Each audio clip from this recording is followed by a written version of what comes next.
Hello friends, Python series में आपका स्वागत है और मेरा नाम है वरिंदर सिंह। पिछले सेशन में हमने न्यूमेरिक डेटा टाइप और टेक्सचुअल डेटा टाइप अर्थात नंबर्स के बारे में जानकारी ली और स्ट्रिंग्स के बारे में जानकारी ली। इस सेशन में हम बात करने वाले हैं बुलियन की।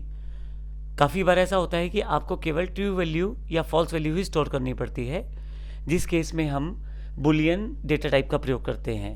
हालांकि इसके लिए कीवर्ड रहता है बुल, लेकिन हमारे पास पाइथन में किसी भी तरह के कीवर्ड का प्रयोग करने की आवश्यकता नहीं रहती। आप जब जावा, सी++ इत्यादि लैंग्वेजेस को यूज़ करते हैं तो वहाँ इसकी आवश्यकता ज़रूर रहती है। अब इम्पोर्टेंट बात यह है कि बुलियन डेटा टाइप का वेरिएबल यूज़ क्यों किया जाता है। जब आपको केवल एक वैल्यू स्टोर करनी हो, ट्रू या फॉल्स, दोनों में से एक ही वैल्यू स्टोर होगी, तब आप बुलियन डेटा टाइप का प्रयोग कर सकते हैं। यहाँ पे मेरे पास एक एग्जांपल दिया गया है। यहाँ मैंने दो वैल्यूज़ को कंपेयर करने की कोशिश की है, जिसमें कंपैरिजन के बाद ट्रू या फॉल्स का आउटपुट आएगा। जैसे एग्जांपल यहाँ पे मैंने ये चेक किया है कि 5 के बराबर है। अगर आप पाइथन में कंपेयर करना चाहते हैं तो इसके लिए काफ़ी सारे ऑपरेटर्स हैं, लेकिन अभी फॉर द टाइम बीइंग हम एग्जांपल को समझने के लिए यहाँ पे डबल इक्वल लगा रहे हैं, जिसका अर्थ ये है कि हम ये चेक करना चाहते हैं कि जो लेफ्ट साइड पे वैल्यू है वो राइट साइड के बराबर है। तो यदि आप देखें तो 5 के बराबर ही रहेगा। फाइनली जो रिजल्ट आएगा इसमें से ट्रू या फॉल्स का आएगा, क्योंकि यहाँ पे 5 के बराबर है तो रिजल्ट ट्रू आने वाला है, तो वो एक्स में स्टोर हो जाएगा। मैंने प्रिंट एक्स के द्वारा उसे प्रिंट करवाया है। इसी तरह से मैंने अगले एग्जाम्पल में 5 क्या 2 से बड़ा है, और इसके लिए मैंने ग्रेटर देन साइन का प्रयोग किया है चेक करने के लिए। ये भी ठीक है, क्योंकि 5 2 से बड़ा ही है, तो दोनों में से एक ही वैल्यू स्टोर हो सकती है। तो यहाँ पे 5 2 से बड़ा है, इसलिए ट्रू बात है, तो एक्स में ट्रू स्टोर होगा, तो यहाँ पे आउटपुट ट्रू रहनी चाहिए। और तीसरा जो वैल्यू है वो तीसरा जो एग्जांपल है वो ये शो करता है कि क्या 2 5 से बड़ा है।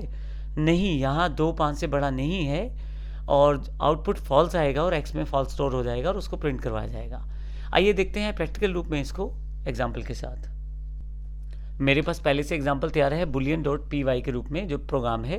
मैं फिर से बता दूं, ये सभी प्रोग्राम्स आपको, यदि आपने पेन ड्राइव पिक की है या DVD परचेज की है या वेबसाइट से बाय किया है हमारे पैकेज को, तो वहाँ से आप इसे प्राप्त कर सकते हैं डाउनलोडिंग सेक्शन में, या पाइथन की जो पेन ड्राइव आपके पास अवेलेबल है या जो DVD अवेलेबल है उसमें एक अलग से फोल्डर रहता है प्रोग्राम्स के नाम से, तो वहाँ से आप इसे प्रयोग कर सकते हैं। तो आइए बात करते हैं इस एग्जाम्पल की। प्रिंट जो मेरे पास यहाँ दिया गया है बुलियन एग्जाम्पल, पहला लाइन है। उसके बाद मैंने कंपैरिजन किया है 5 और 5 के बीच में। जो आउटपुट आएगा वो एक्स में स्टोर हो जाएगा। इस तरह से क्या 5 2 से बड़ा है या 2 5 से बड़ा है, उसके अकॉर्डिंग जो आउटपुट आएगा ट्रू या फॉल्स में, उसे एक्स में स्टोर कर दिया जाएगा। फिर मैंने उस एक्स वैल्यू को प्रिंट करवाने की कोशिश की है।